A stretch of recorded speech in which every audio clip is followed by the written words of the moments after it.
নমস্কার সবাইকে, প্রতিমা ভেজ কুকিংয়ে সবাইকে স্বাগতম।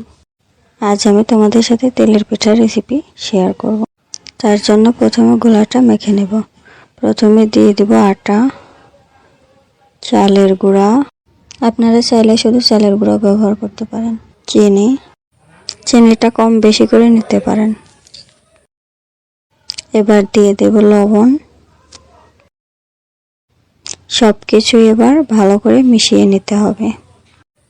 তেলের পিঠা তৈরি করা খুবই সহজ, আপনারা যখন তখন চাইলে বানিয়ে নিতে পারেন। এবার অল্প অল্প করে জল দিয়ে মেখে নেব।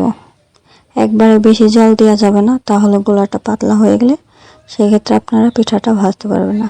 দেখতেই পাচ্ছেন আমার গোলাটা মাখানো হয়ে গেছে। খুব বেশি পাতলাও করা যাবে না, খুব বেশি ঘনও রাখা যাবে না। এবার আমি পিঠাগুলো ভেজে নেব। তার জন্য কড়াইতে তেল দিয়ে দিচ্ছি। আজ আমি আপনাদেরকে নতুন পদ্ধতিতে পিঠা ভাজার রেসিপি দেখাবো।